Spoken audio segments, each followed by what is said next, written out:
Several years after his wife's death, Yepman's life slowly felt empty. However, behind his calm face, bad news suddenly arrived. In front of the doctor, the master remained silent. His verdict sounded bitter. He had throat cancer.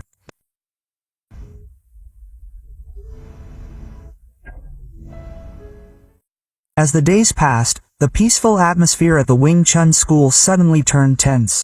A foreign man arrived in high spirits. His eyes lit up when he saw Yepman's photo hanging on the wall. But the welcome he received was far from friendly. The language barrier became a barrier. The students misunderstood him. He was considered a nuisance and even tried to chase him away. And in an instant, the tension turned into a fight.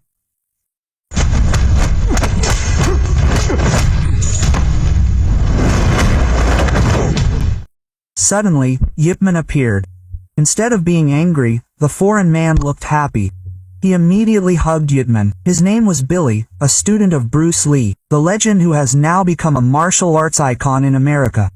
Billy came bearing an invitation from his teacher. A plane ticket and a kung fu book by Bruce written in English.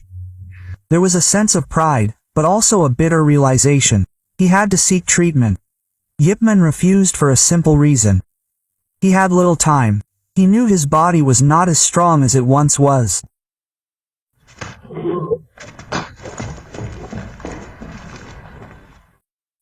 Soon another trial would come.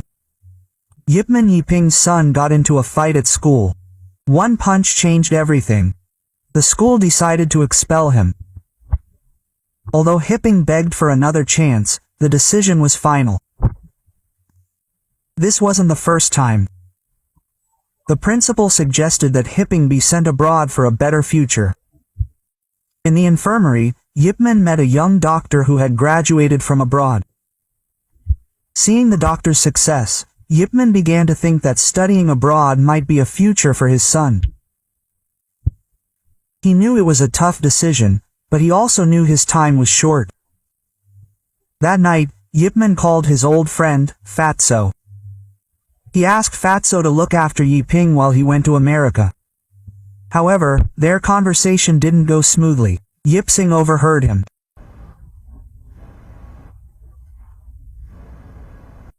Yiping stormed out of his room in a rage. He didn't want to go abroad. He didn't want to go to school. All he wanted was to learn kung fu like his father. His voice was high, full of hurt and protest. Why was his father allowed to do this while he couldn't?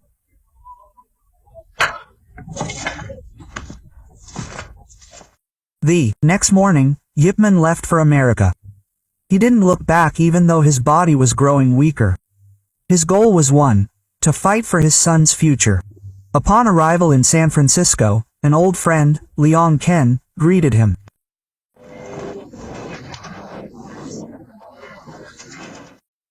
Lianggen was now the director of a San Francisco newspaper. Without wasting time, they immediately headed to the China Policy Association, an organization where Chinese immigrants handled various administrative matters. It was there that Yepman hoped to obtain a letter of recommendation so his son could attend school in America. Their journey took them to Chinatown, a densely populated neighborhood populated almost entirely by immigrants.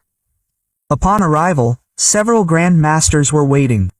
One of them was Master Law.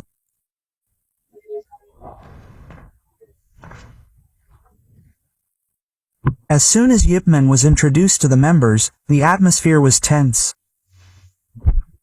Some regarded him with respect, but others regarded him with suspicion, as if assessing whether this visitor was worthy of their welcome. And at the head of the table stood Master, a commanding figure, the leader of the association.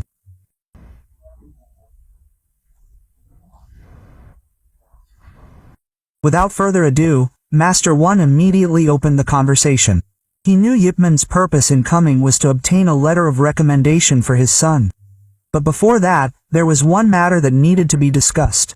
Yepman's student, Bruce Lee. Bruce Lee's name was now a hot topic. He was considered to have tarnished tradition by teaching kung fu to foreigners and even writing a kung fu manual in English, an act considered transgressive. More than that, many of the elders felt insulted.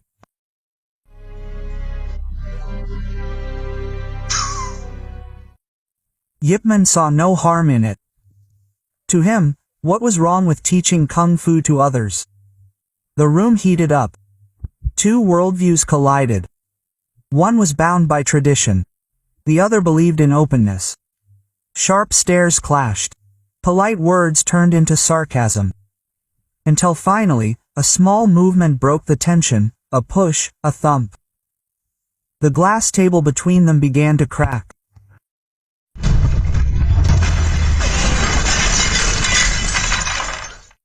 Silence filled the room. Yip Man chose to leave. He had failed to obtain a letter of recommendation for his son, but there was no regret on his face. Night slowly began to fall. In a modest guesthouse room in the middle of Chinatown, Yip Man sat in front of the telephone, dialing a number to Hong Kong. His hope was simple, to speak to his son, Yi Ping. He waited. The dial tone rang long.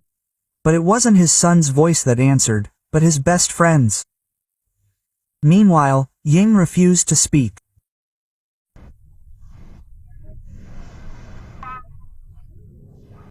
Yi Ping was still angry, still disappointed in her father. Yip Man was silent for a moment, a sense of regret. There was also an unspoken longing. On the other side, Master Wan was training his daughter, Yona. However, the young girl was clearly unenthusiastic. His movements were haphazard, his heart not in it. He was more interested in the outside world, in cheerleading.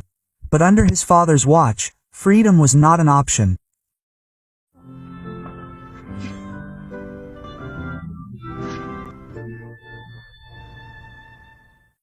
The next day, Lion Khan took Yip Man to meet an acquaintance.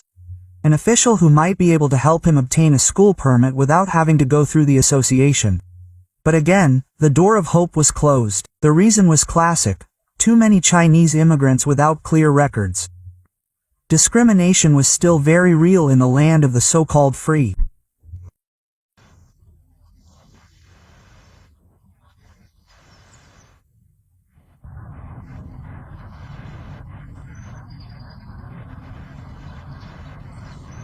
With no other choice, Yip Man finally decided to attend an invitation from his former student, Bruce Lee. The grand event was filled with applause. Bruce Lee was now a superstar, charismatic, and full of confidence. He demonstrated Wing Chun moves with a stunning modern style. The crowd cheered as Bruce Lee demonstrated his legendary move, the one-inch punch. But not everyone was impressed. Among the crowd were looks of hatred. Some thought it was all a lie.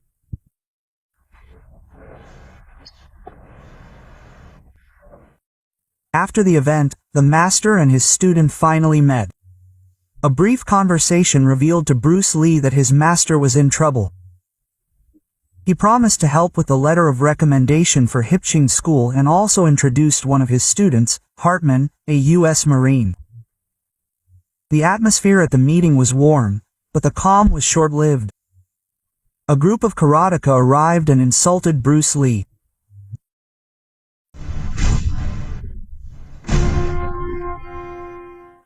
Bruce Lee stepped out of the restaurant. His gaze was sharp, his steps steady. His signature style gave a clear signal. 3 people advanced at once.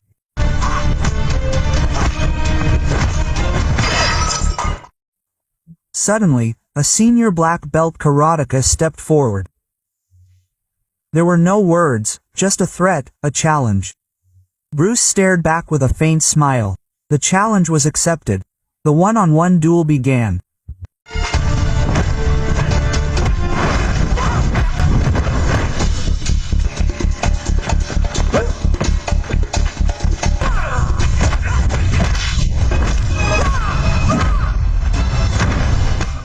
His opponent began to be overwhelmed.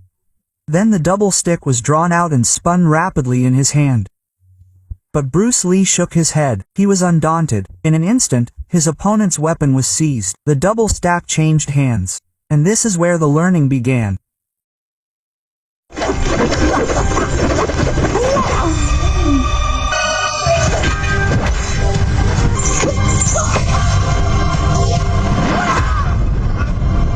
In a short time, his opponent was defeated late. He bowed respectfully, acknowledging the greatness of the young legend.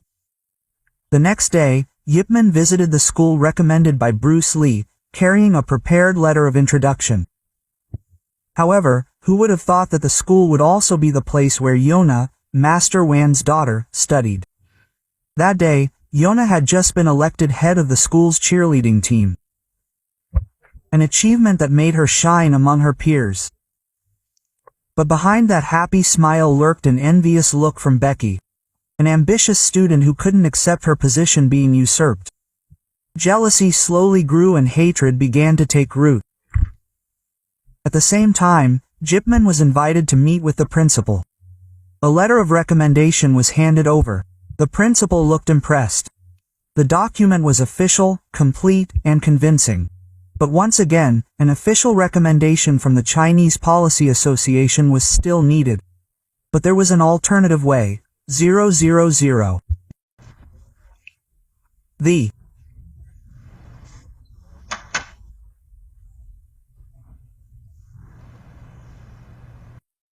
bell rang. Classes ended. In the schoolyard, Yona walked home alone. But her steps stopped. Behind the building, Becky and her gang were waiting.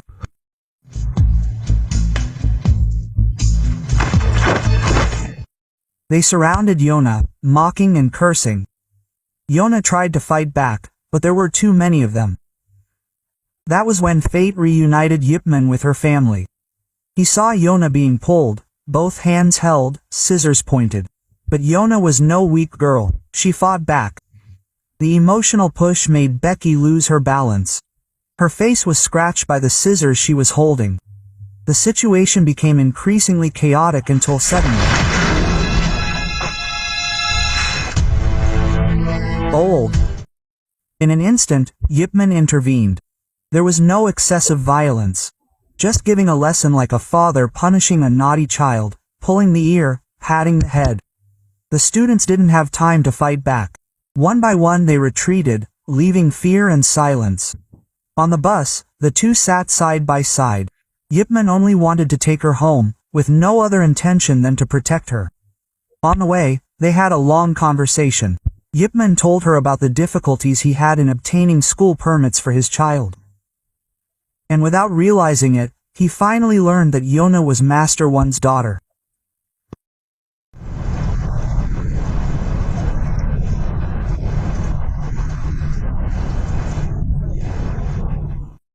Upon arriving home, Yona tried to talk to her father.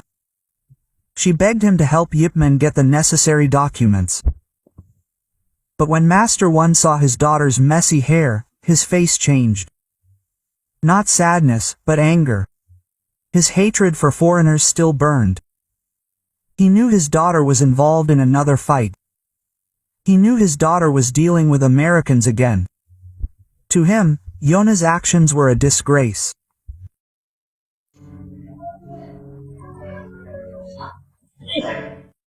Yipman tried to calm her down, explaining that Yona was innocent. But those words only made the atmosphere even more heated. Master Wan accused Yipman of not knowing anything about life in a foreign country, about the harsh treatment of people of Chinese descent. His words were cold, piercing.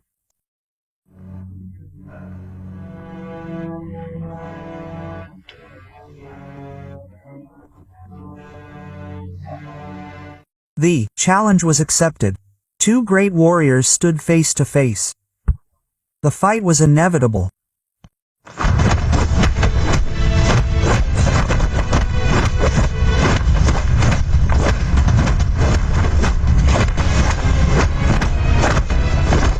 Their movements were swift and powerful. Two martial arts, two principles of life clashed. But Haman's body, Mr. Suad's, was first. Illness and bruises from a school fight made one of his hands tremble.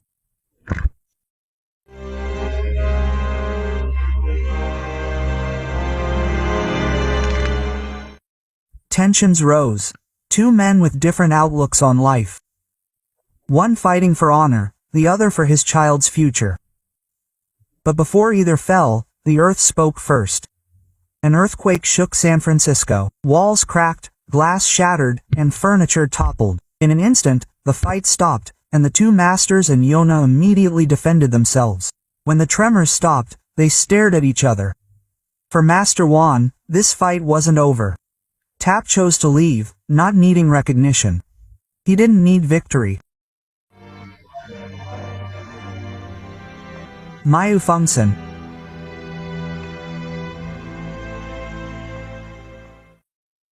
Small lie turned into a big spark. Becky, with a hurt face, pretended to accuse Yona of attacking her. It didn't take long for her mother to call her husband, an influential immigration official. Andrew Walters, Becky's father, was urged by his wife to take decisive action. Anger blinded everyone. In a short time, the wrong decision was made. Chinese immigrants were targeted. Get rid of them. On the other hand, the atmosphere at the American military base was very different. The soldiers were practicing karate under the supervision of Sergeant Barton. The instructor was stern, arrogant, and haughty. Among them was a man carrying a wooden Wing Chun dummy. He was Hartman, Bruce Lee's student.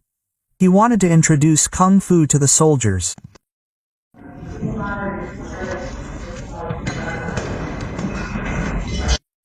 But his good intentions were met with insults. Barton vehemently refused. He considered Kung Fu a weak, meaningless art. He preferred strength and discipline like karate. Barton challenged him. A match was arranged.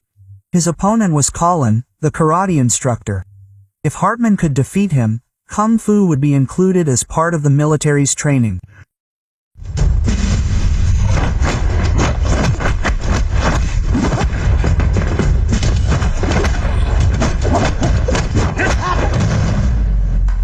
But the result was far from what was expected.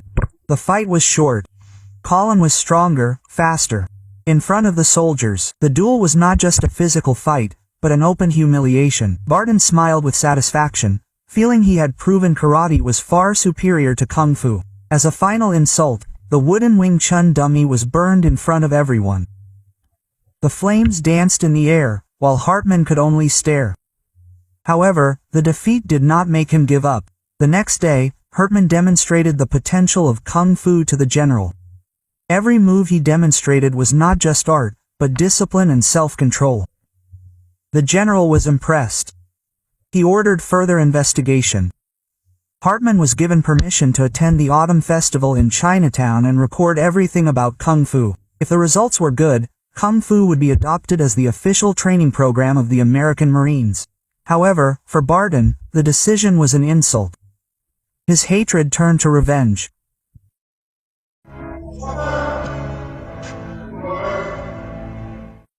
His anger flared. Colin was given a firm order: destroy Kung Fu, humiliate them in public.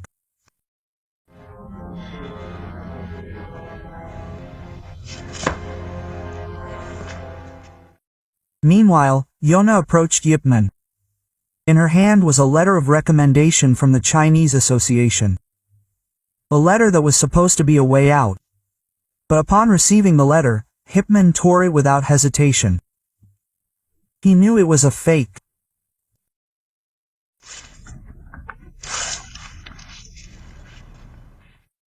Finally, they talked. Yip Man began to understand that behind Yona's gentleness was a soul that was shackled. Yona opened her heart. How she felt oppressed by her father's ambition. How every decision she made was always considered wrong. After all, her father cared only about reputation and honor, ignoring his own daughter's feelings. Paichi, the move he had to master for the upcoming festival, was merely a symbol of the pressure that had been holding him back. Hearing this, Wyman fell silent. He realized he was no different from how he had opposed his son's desire to learn Kung Fu.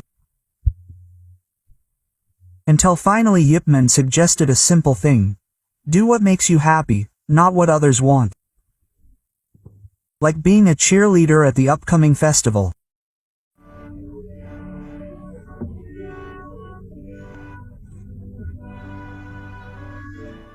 The night of the festival arrived.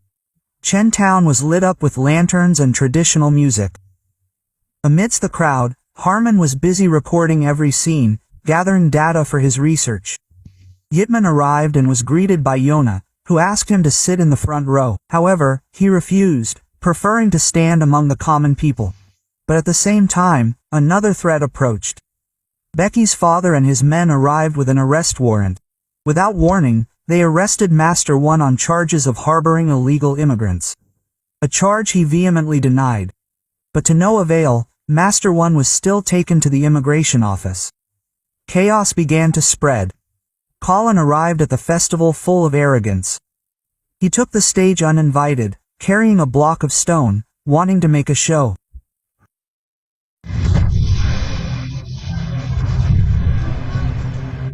The masters remained silent. No one responded. The stage belonged to Colin. All eyes were on him.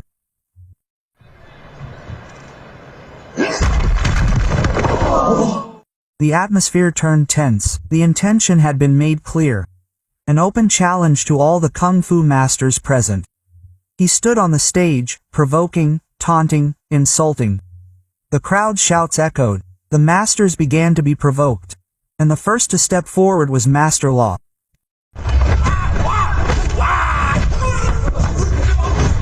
One by one they advanced, one by one they fell. Hit by the raw, arrogant power of karate. The audience began to fall silent. The scent of arrogance filled the air.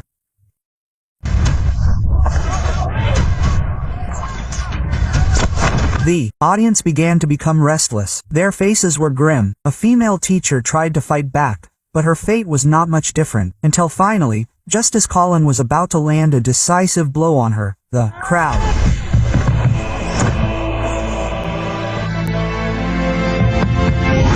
suddenly erupted in cheers. Yip Man finally intervened. In an instant, the tension reached a peak. All eyes were on the stage. Two worlds collided. The battle of Wing Chun versus karate began.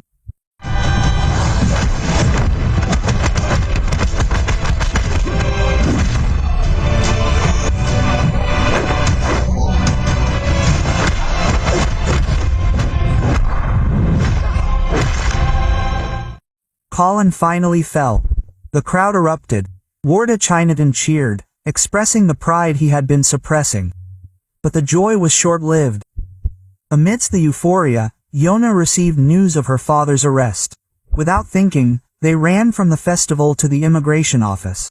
Meanwhile, Barton was furious. At the hospital, he saw Colin lying weak and covered in wounds. The sight inflamed his ego. Anger mixed with revenge made him lose control. Without delay, Barton decided to personally attack the Chinese Association headquarters. At the immigration office, Billy, Bruce Lee's student and Walter's subordinate, realized the injustice that had occurred. When Yip Man's group arrived, he immediately warned, "Don't go to Chinatown, there will be a massive raid by immigration tonight."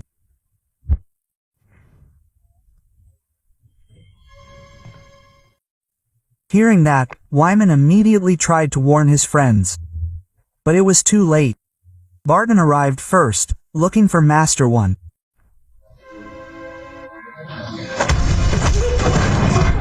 The situation was already out of control. Barton went on a rampage, beating anyone who stood in his way. He demanded one thing, Master One, and reluctantly one of the members finally spoke up. "Good boy." When Yip Man arrived at the location, Marcus had already reported and Barton was no longer there. There was no time to find out. Their time was short. Yip Man asked everyone to leave. Immigration troops would soon arrive and they were all targeted. Barton soon arrived at the immigration office. He came with one intention, to demand that Walters hand Master One over to the Marine headquarters, not for training, not for honor.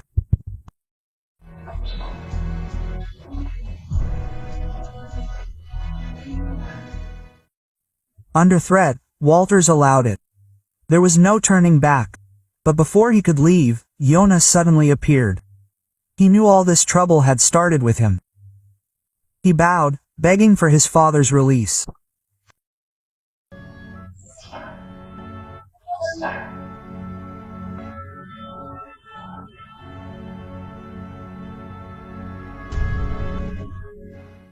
At the Marine Corps base, the atmosphere had become like a gladiatorial arena. Barton ordered all the cadets to rise, ready to witness what he called a true showdown. Master One was brought in. The atmosphere was tense. All the soldiers gathered to watch the two figures face each other. The fight began.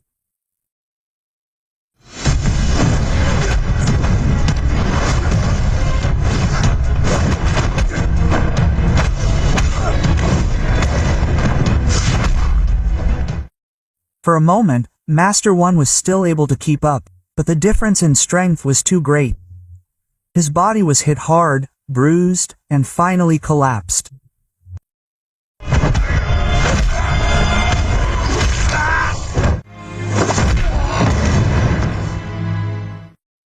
Elsewhere, Yip Man took the injured members of the association to Bruce Lee's. There, wounds were treated not only to the body, but also to the heart. Those who had once doubted Bruce Lee now hung their heads in shame, realizing how wrong they had been. But the calm was short-lived. The phone rang. From the other side came bad news. Master was seriously injured. Without thinking, Yip Man headed straight for the hospital. That night, he stood staring at Master One as he lay weak. The threat of death seemed closer not only to his friend, but to himself as well. The cancer in his head was getting worse. He knew his time was short. But in his heart was an unquenchable determination for justice. In that quiet room, Yip Man tried to contact his son in Hong Kong again. As usual, it was Fatso who answered. But this time, Wyman's voice sounded different. He could no longer hide the truth. He had cancer.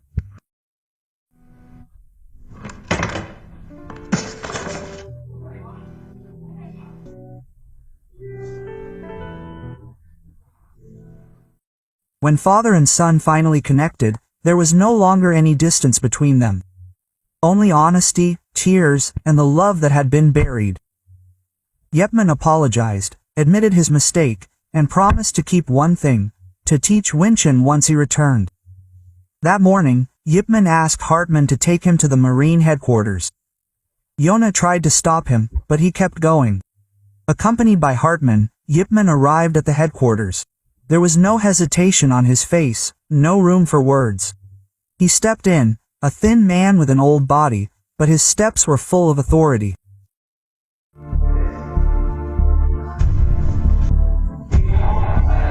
Colin's last night and he's here to kick your ass. The final battle ensued. Two worlds, two philosophies dueling.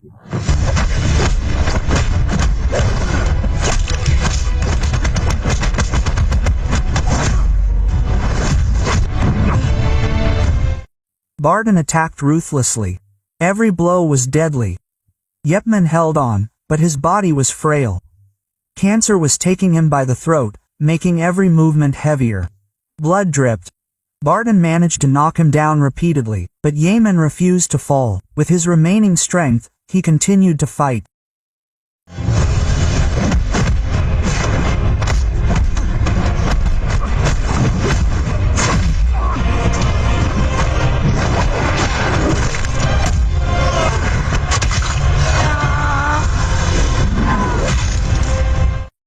Silence fell over the room.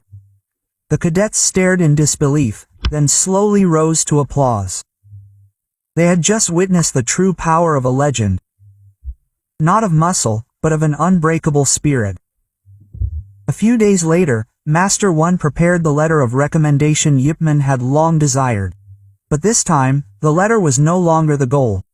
Yip Man chose to return to Hong Kong, to the land where it all began. In a simple room, his body beginning to weaken, Yip Man stood before a wooden dummy. Cameras rolled. Every movement of his hands was a legacy. Every stroke was a final message about balance, patience, and the true archetype of being a warrior. And as the screen of his legend's life slowly faded, the world lost a legendary figure. In 1972, Yip Man passed away at the age of 79. Yip Man was gone, but his legacy will live on forever.